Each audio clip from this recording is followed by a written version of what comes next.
Hi, I'm Julieanne. Let's take a moment to see how Lightroom Classic's new masking tools can automatically select different regions in a landscape. Here we can see examples of the mask overlay that Lightroom created over the 7 different categories, including sky, mountains, water, architecture, vegetation, natural ground, and artificial ground. Now let's walk through some examples. To save time, I've already made my global edits, so I'll select the mask icon and then choose Landscape.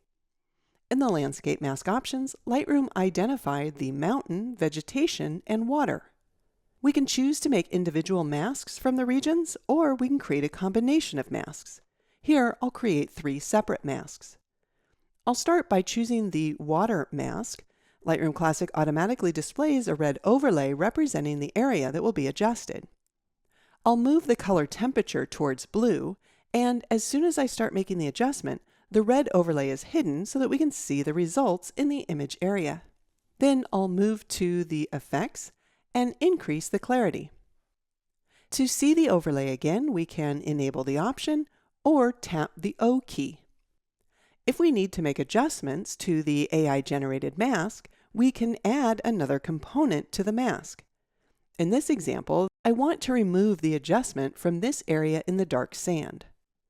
I'll choose Subtract, select the Brush tool, and then Paint to remove this unwanted area from the mask. Alright, let's toggle off the overlay, but before we move on, if you're new to masking, if we position the cursor over the thumbnail next to the water mask component, we can see the original AI mask. Positioning the cursor over the brush component displays the area that we subtracted, and positioning the cursor over the mask displays the resulting mask created from all of the components. Next, let's select the Vegetation Mask. To change the look and feel of the image from spring to fall, I'm going to increase the temperature as well as the tint, and then I'm going to decrease the saturation. With this mask, I see a tiny bit of plant that wasn't selected, so I'll click Add, choose the brush again, and paint over this area so that the adjustments are also made within it. Then I'll choose Subtract and select the brush, and then paint to remove the adjustment from this area at the base of the rock. So although we might have to make slight adjustments to the masks, landscape masking can save loads of time. Then with the mountains mask, which in this image actually selects the rock, I'll decrease the exposure slightly and then darken the shadows as well. To toggle the visibility of the masking adjustments, I'll click and hold the eye icon, so there's without the adjustments and then with the adjustments. Excellent. In this next image, I'll choose Landscape again, and Lightroom has detected 4 regions: the sky, architecture, vegetation, and natural ground. Let's create the masks, and then I'll select natural ground, and I'm going to decrease the exposure slightly. Next, let's move to the vegetation mask. This mask includes not only the shrubs and trees around the buildings, but also the grass in the foreground because it's all vegetation. It's not uncommon that the contents of several landscape masks will overlap, but as we saw in the last example, we can always refine those masks using any of the other masking tools to achieve the precise adjustments that we want. I'm going to decrease the contrast and then reduce the highlights and increase the blacks. But I don't want the grass in the foreground to be adjusted, so I'll choose Subtract and then select Landscape again and select the natural ground. Now, when I continue to make adjustments, the foreground grass isn't changing because I subtracted it using the natural ground mask. Let's look at the components again. Here's the original AI mask. This is the natural ground that's subtracted, and here is our resulting mask.